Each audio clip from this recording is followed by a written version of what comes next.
Hi there, my name is Cassis Rowland, and this is my face. This is what I look like, this is my room.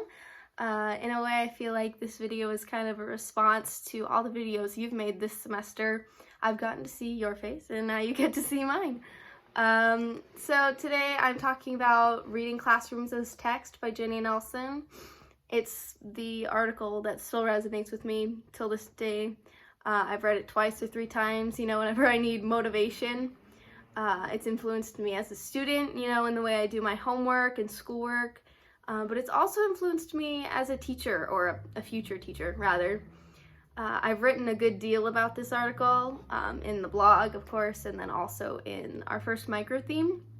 So I thought in this video I would talk more so about how I've been able to apply it in my current job as an after-school program instructor.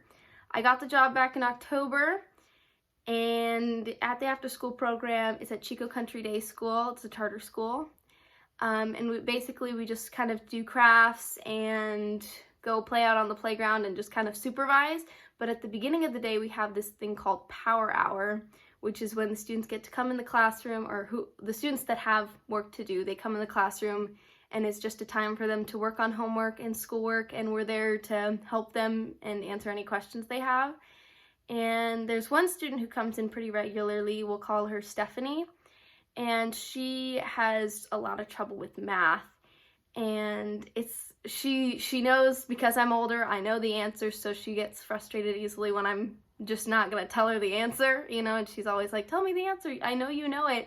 And I kind of have to figure out a way to say no, and in my mind I always just go back to this article, Reading Classrooms as Text, and I'm trying to still figure out a way to tell her the importance of learning and the importance of the learning process without unloading all this probably boring information to a second grader, or stuff that's too big of a concept for her to understand. So I'm trying to do it through the way I teach her, by showing her the steps rather than just giving her the answer, of course, and by utilizing her mindset, or when she draws a diagram, the next time I show her the steps, I use a similar diagram to what she's drawn.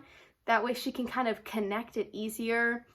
Basically, I'm just trying to teach her that you're not doing homework to just get it done. It's not just to check a box or to, increase your grade, but it's more so to increase your understanding and, develop your brain. And it's a big idea, like I said, that's difficult to understand, especially for a second grader, and even to college students. I've talked to my friends about this article, and they find it interesting, but then they're also have a hard time. They're like, but it is for a grade. We're just here to, get the grade, get our education, and then go get a job.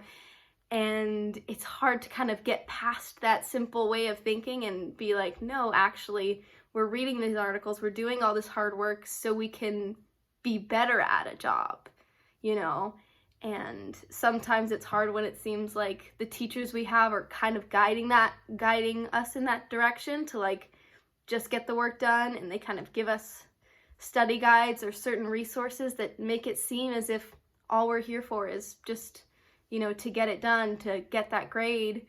And I hope that at CCDS they're not doing it that way. They're rather enhancing their brains and working more so towards that.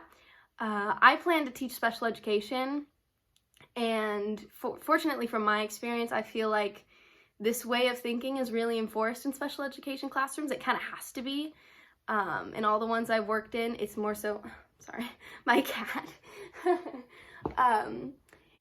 In all the special education classrooms I've worked in, they've seemed to really prioritize student understanding and development, and rather than just getting the assignment done. I remember I worked as a teaching assistant my senior year of high school. I worked in a special education classroom for life skills, so we taught them typing, social skills, cooking, going to the grocery store. It was really fun. And during the times where we would work on their homework or typing, I just found, when we work on typing, or sometimes when they work on homework from another class and I help them, I make sure that they just don't just know the answer, because sometimes they're like Stephanie and they know I know the answer and they just want to figure out a way to get it out of me.